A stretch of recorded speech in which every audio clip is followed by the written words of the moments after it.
Right, there will be a new Asian order after tonight. India have dominated the Asia Cup in its last two editions. It was almost assumed that somebody would have to battle the other to play India in the final. But a rejuvenated Sri Lankan side and a Pakistan side that you can never underestimate have ensured that these are the two best teams in the tournament, and they will play the final of the Asia Cup. That's the game we're looking forward to and building up to on Qatar Airways presents ESPN Cricket for T20 Timeout. Robin Uthappa with us, who I'm hoping is with me when we say we need a game that was not like the last one between these two. We won the energies of a final tonight, and we're expecting that, Robbie. Well, the teams will come with the energies over finals, but I don't know how much the pitch will allow it. It's a fresh pitch yet again, so I'm not sure what's going to happen. Oh, don't do that. Don't pour cold water over what we're expecting. But you can never know. The surface has been such a big talking point. We'll come to that in a moment. First, let's welcome both Mickey Arthur and Farveez Maharoof. Now, Farveez, I know, is a slightly superstitious man because he's not let go of that yellow shirt. Is the record for Sri Lanka intact whenever you've worn that yellow ESPN Cricket t-shirt, Farveez? Absolutely, 100%. So why change the winning combination, Mickey, isn't it? Yeah, I must ask. 100%, exactly right. Yeah, I must ask the South African if he believes in any superstition. He's been all over the world ever since. Mickey Arthur, superstitious man? Yes, actually, I am. You know, I've got a couple of rituals that I always perform, and if you've won using them, you don't change them. Okay, yeah. so is it Neil McKenzie, Mickey Arthur, or is McKenzie still way up there? Sort of who goes around? No, Neil McKenzie's still way up there. All right, way fine. up Just there. making sure. Mickey does look like a superstitious man. Does he? Yeah. Coaches generally are. They have a thing or two up their sleeve always. Right, this should be Spot fun, on, right? spot on, Robbie. Yes, Mickey. Let's go to Mickey. Yes, no, I just said Robbie's spot on there. Coaches, you generally always do, you know, whether it's the same socks or the same underpants or the same shirt. If you get a run of success, you've got to wear exactly the same clothes. Yeah, so I'm guessing there was an element of superstition in that Champions Trophy win for you, Mickey? There was. Geez, What those was it? underpants are working over. Farveez, you've been an Asia Cup champion. You won your share of finals. Any superstitions that you can tell us about? Yeah, I too, in the same boat as Mickey Arthur, Raunak. I never change. If it's working, playing days, non-playing days, it still works. Oh, Lord. I'm sensing a lack of hygiene here of superstition. No, but I'm sure it didn't happen that way. Robin Uthappa, your share of finals, memorable ones? Well, yeah. Superstitions?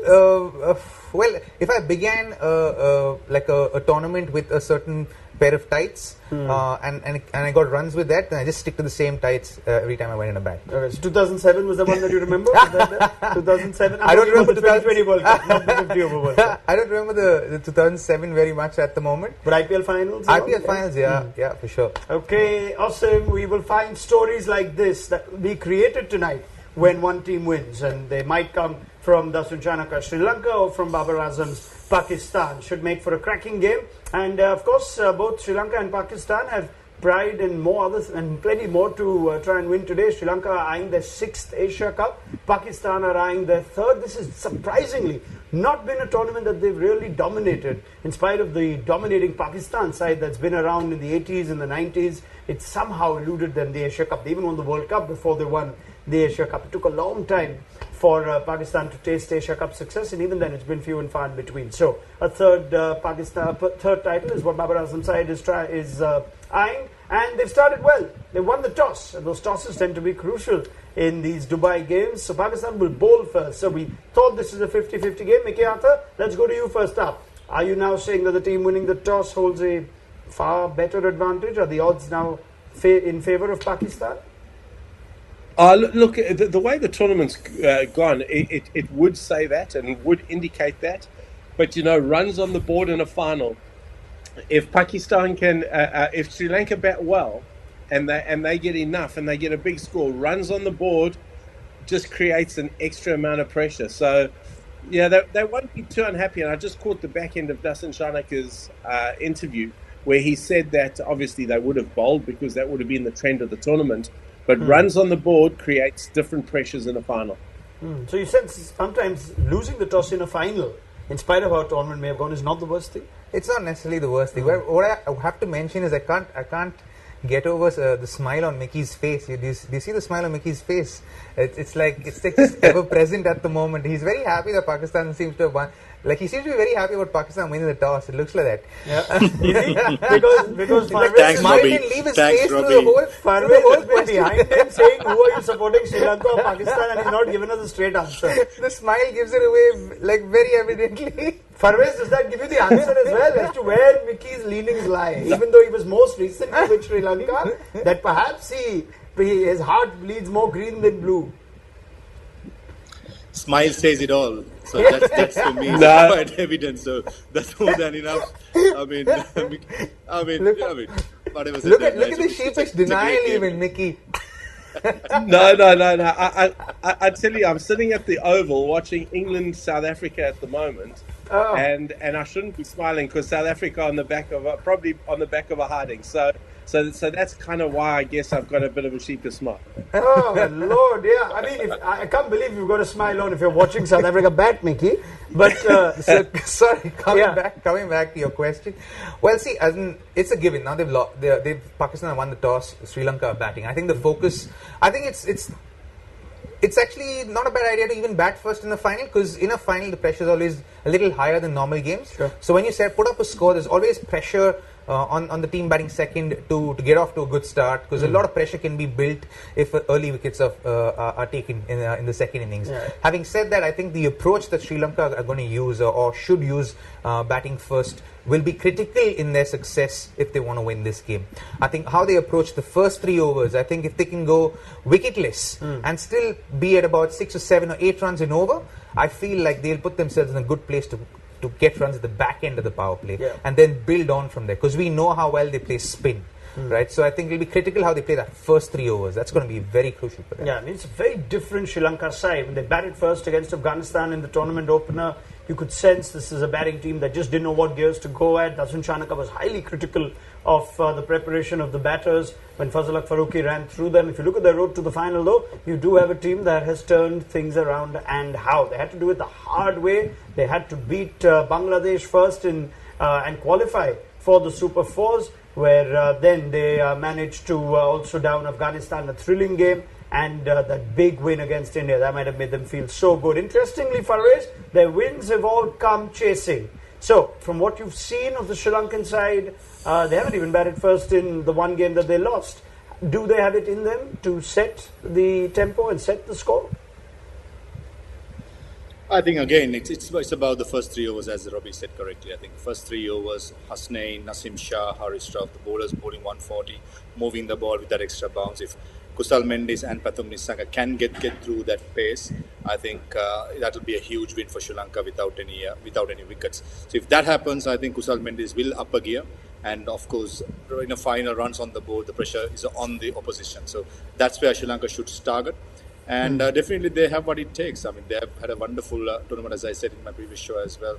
They have exceeded expectations. They have come to a situation where they can win a major trophy in a long time. So this is all up for grabs. It's all about how you start the first 3 overs and maybe the first 6 overs. I mean, what a wonderful day it would be for either nation here. They both had their troubles off late. Sri Lanka, the crisis that's going on there. Pakistan have had an ecological crisis of their own. So we do hope the sport can put smiles on some faces at least, and there will be enough smiles, you think, at least in one part of the face, if not the other, by the end of this game. Pakistan's road to the final has been one that they've also had to just charter the hard way. They lost to India. They wouldn't have been too concerned about it. They were expected to beat Hong Kong, and they did handsomely. After that, that was the big win, the clincher that Mohammad Nawaz, his name is rightly next to, with bat and ball, dealt India a severe blow, and they managed to make sure that they don't slip up against Afghanistan. That last game, the Super 4 game, you can easily just keep out, given the lack of what was at stake in that. Now I'm going to throw a couple of stats, and then I'm going to go straight to Mickey and Farveez. I wonder how fans would view this. We spoke of Sri Lanka not having batted first in this tournament. They haven't won batting first in 2022. So if you're looking for stats to break or records to jinx, this is one way to start. They have yet to win a game in this calendar year batting first. If I look at Pakistan chasing, they have not lost chasing in UAE since 2016. So we pick and choose the stats that we're hoping to either set a trend or jinx. So now let me go to Mickey and Farveez and see whether the stats would be at all discussed and say, oh my God. And are the fans now going like, what are you guys trying to do? Are you concerned by any of those numbers? Let's start with you, Farveez. I mean, definitely it does concern. Sri Lanka has not won batting first, but it's a day to jinx. Maybe to try and turn the tables, win the toss. I mean, lose the toss. Maybe as we spoke about final chasing, the amount of pressure you have that added pressure. So if Sri Lanka gets through that initial pace of the three fast bowlers, I still back Sri Lanka to do well, get a score of about 160, 165, and not aim too big too early. And that's where I think Sri Lanka could go big. That's a record that dates back to your time with Pakistan, doesn't it, Mickey? When they ascended to the top of the ICC T20 rankings, still haven't been defeated chasing in the UAE. Yeah, no, they haven't, and they do that particularly well. I think today, perhaps averages are there to be broken. That records are there to be broken. I still agree with both Robbie and Farveez about the tone being set early, and I think if you set that tone early, pressure will come into the game. And today, finals are all going to be about the team that handles the pressure and makes the correct decisions under pressure through the day. So you can take batting and bowling, and obviously it's. By the way the stats say it is favoured now, obviously in Pakistan's way, but the team that handles pressure today is going to be the team that wins. The team that does the basics well is going to be the team that wins, and you can't lose sight of that fact. Do you sense from a neutral point of view that the team that's looked better at the top of the order batting first may be a good thing? We're worried about Babar and Fakhar Zaman, but Nissanka, Mendes, they seem to be at the peak of their pass. From a neutral perspective, this toss result may be good for the competitiveness. Yes, it would be. But like I said, I feel the approach in the first 3 overs, and I think the team that stays calmer and delays that urge to go after the bowling, right? Especially in a T20 game, in a game like this, in a finals, you want to get the advantage on your side as quickly as possible to get momentum going your way. So sometimes you need to be able to go hard, and the tendency is to try and go hard initially, to kind of resist that urge to go hard immediately from the get-go, and just give yourself that 12 balls to kind of get in is going to be really crucial. To stay calm in that first 12 to 18 balls is going to be crucial for Sri Lanka if they want to get off to a good start. And that's just the beginning, because they also have to remember this 10 to 20 run cushion they need. So on a fresh wicket, what's a good score? That's going to be a very interesting thing to discuss, honestly. 150, I think 170 is going to be an extremely challenging total on this wicket. All right, now they are to get there. The Sri Lankan side, they are going to rely on their top order, which we'll see. Danushka Gunatilaka batted 3. They've gone with, surprisingly perhaps to some Sri Lankan fans, the same team. We thought Pramod Madhushan had come in for Asita Fernando to give the youngster a bit of a break. He had the highs of having won that game against Bangladesh to put Sri Lanka into the Super Fours. But Madhushan retains his place. We expected Dhananjay De Silva to stay in this final after he replaced Charita. Salanka also bowled 4 very tidy overs in that last game of the Super Fours. But the fact that it's stuck with Madhushan over Asita Fernando, Farveez, your thoughts on Sri Lanka's decision? I think they're still sticking to the same team which was on the last game. As I said in the last show, I would have personally liked Asita Fernando in the team, mainly because of his experience playing international cricket, because in pressure situations you need experience. I mean, experience is invaluable. Just to bring one more point about being calm. I mean, gone are the days when I started international cricket, my first coach, John Dyson, what he said, when you're feeling pressure, take a second off. In your normal game, if you don't have that second, but in a final, if you're playing, take the second off, especially while you're batting. So I think the team who does that well, if they're in a situation where they are panicked a bit, take that second. Whether it's Sri Lanka or Pakistan, whoever does that well, I think will come triumphs. All right, it's good advice, isn't it? And if you look at the Pakistan side, it's a side that we expected would play the final. It was exciting to watch Usman Khan return a few, but Shadab Khan was always going to replace him. And Naseem Shah has come in, so that last Super 4 game is Hassan Ali's only Asia Cup appearance this edition. No surprises there at all, Mickey? No surprises at all. I think obviously Shadab coming back lengthens the batting just a little bit. He provides that stability, and Naseem Shah was always going to come back. So no surprises. I think they're playing their best team that they have at the tournament. What would you be talking to this Pakistan team about, Mickey? Fact is, their last two batting displays have been far from ideal. That game against Afghanistan, even though it was a dead rubber, that game against Sri Lanka. How much do you speak to a team which has its strengths as a batting unit, but would you be addressing it to detail ahead of the final?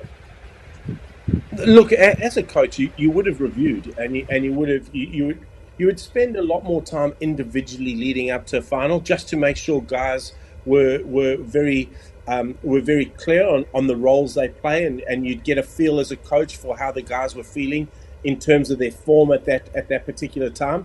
So a lot of one-on-one work for a coach would be good, because coming into a final, you certainly don't want to be changing too much. You just want to be giving nice, quiet assurances, building some confidence, and making sure the players were in a good place to go and to perform to the best of their ability.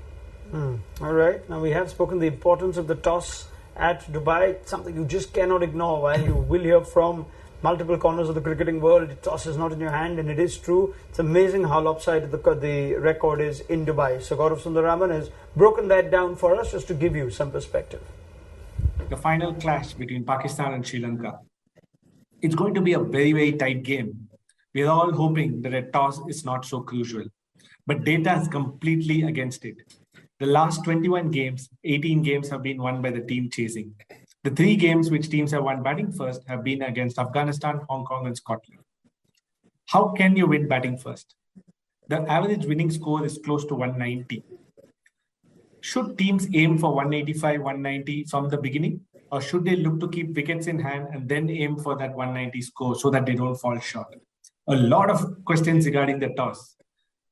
How will the teams batting first actually win this match? All right, GS has broken the numbers down for us. The average winning score being 190 in Dubai. This is where you need almost the perfect, Robbie, the perfect batting experience. I mean, you start well. We've seen India fall short of getting to 190 and ending with 170, 180. Sometimes just 10, 15 runs. You need to almost bat properly 1 to 20. Yeah, I'm not blowing my trumpet here, but I'm going to take you back to that CSK game at final, right? The IPL, because CSK lost the toss, batted first, and if you go back to how Faf, du Plessis and Ruturaj Gaikwad got off to a start in that game, it was a quite sedated first 2 or 3 overs.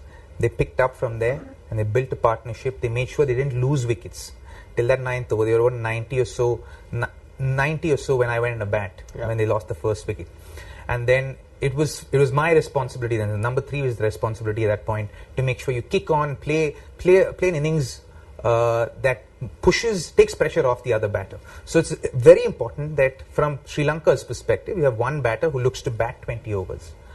But before that, to tick the first box first is to get off to a decent start, and then those middle overs to make sure whoever that senior batsman is. At that batting end, when the first wicket falls, that guy bats through, and everyone else revolves around him. From a Pakistan point of view, wickets early is going to be key. Yep, as simple as that. Now, I'll tell you what, there's another bit of number digging that GS has done. I'd love to bring that in, because it's almost you could spin it around and combine it with the simple conversation of what all can a team do to cover its bases batting first, given the lopsided record in T20 cricket in Dubai. We're going to see spin play a big part today. There's Hasaranga, there's Shadab Khan, there's Nawaz, Theekshana. Let's see what GS has dug up for spinners ahead of this final.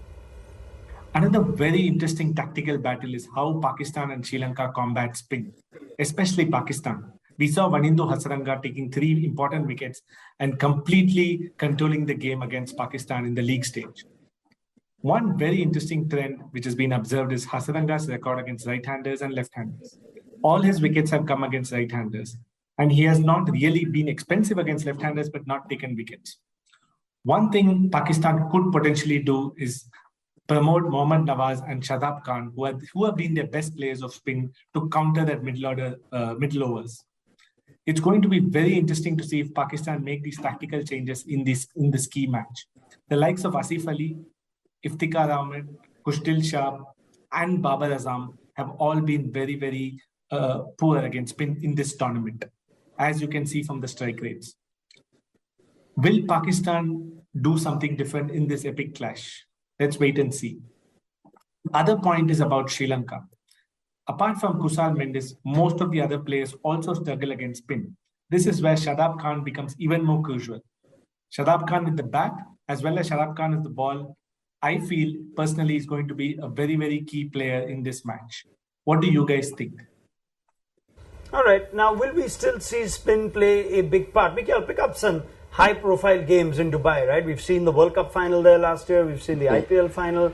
World Cup final 2, we did see Ish Sodhi go for a run. Spinners also ceased to become the threat in the second innings here. Are we expecting something different today? And how would you line up your spinners in a game like this, looking at, of course, the advantage and disadvantage of batting first and second? Yeah, look, I think the teams will use their spinners slightly differently. We see Tikshana bowling a lot in the power play. And he'll bowl particularly against a guy like Faka. And then you've got Hasaranga who bowls through the middle. I think you might see Nawaz bowl one in the power play, but predominantly they'll look for Shadab and Nawaz to control those middle overs for them, to try and strangle, to try and build some pressure. I do think that both sides don't play spin particularly well, and that's been shown by the stats that GS has given us. So I'm thinking that the team that handles the spin through the middle is going to be the more successful one. To answer GS's other question, I would certainly get Shadab and Nawaz to bat through the middle and to try and counter Hasaranga, because I think those are the best players of spin in the Pakistan side. Farveez, you go with that. It looks even India didn't have the answers to Nawaz and Shadab Khan. They have their struggles against spin. How do you see Sri Lanka's batters approach Pakistan spinners who've been so successful all tournament? I'll have to go three opinions, Raunak, for what GS said. Number one, about the how Sri Lanka will go in the first 3 overs and whether they go hard in the upfront or at the end.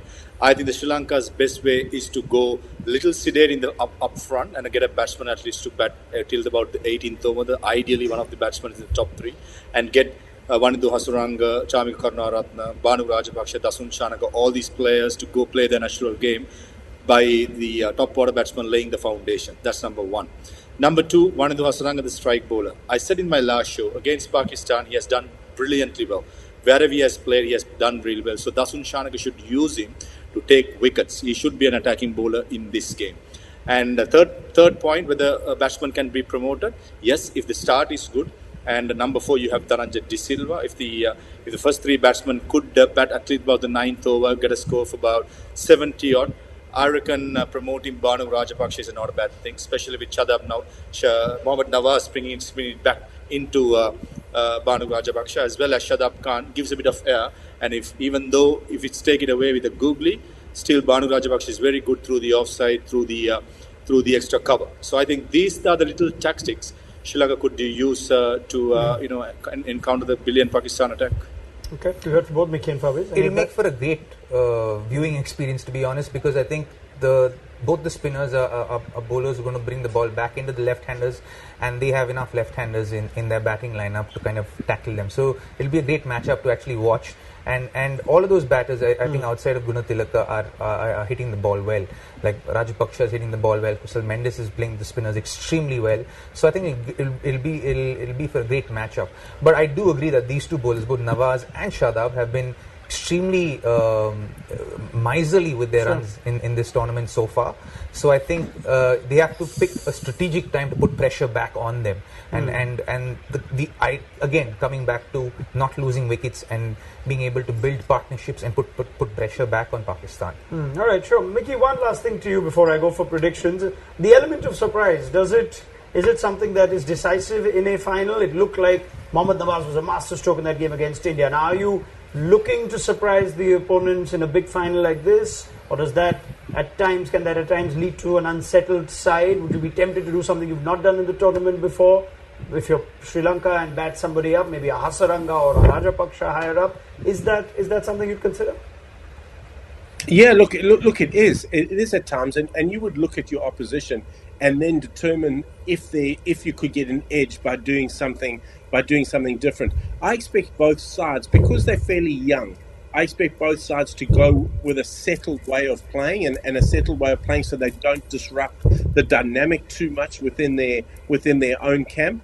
There might be times that during the innings where you would send somebody up. Like I can see Sri Lanka. If Sri Lanka are playing well, You could send a Hasaranga in at some point to give you a little bit of a kickstart, and the same with a Kustal Shah, etc. for Pakistan. But I don't expect there to be too much messing around. Players need to be very clear in their roles, and they need to be very clear of what their expectation is on them going into a final. All right, it is a final. Those runs are vital. Those extra few runs are even more important. Farveez, Maharoof, prediction time. What are Sri Lanka going to get in their last batting outing in this tournament? Ideally, a pass score for me up here between 165 and 170. I think if Sri Lanka gets that, they are well in the game. 170 keeps Sri Lanka well in the game. Mickey? Yeah, I'd agree with that. I reckon Sri Lanka are going to get about 160, and I still think 160 with early wickets keeps them in the game. Oh, interesting. I thought you were just going to give us, finally reveal your hand and say 160 and therefore Pakistan to chase. But he said 160 with early wickets and Sri Lanka in the game. Robin Uthappa, the voice of reason on this final show. I want this to be an interesting game, so I think between 165 and 175 because I feel like 150 will be par on a fresh wicket like this, and just those extra 15-20 runs to make it a little bit more interesting final. Fantastic. Thank you very much to all these fine gentlemen. Robin Uthappa, Mickey Atta, Farveez, Maharoof. More from them at halftime to see how many Sri Lanka have got. Let's hope for a cracking final as we sign off from the Asia Cup, and do join us for our mid-inning show then on Qatar Airways presents ESPN Cricket for T20 Timeout.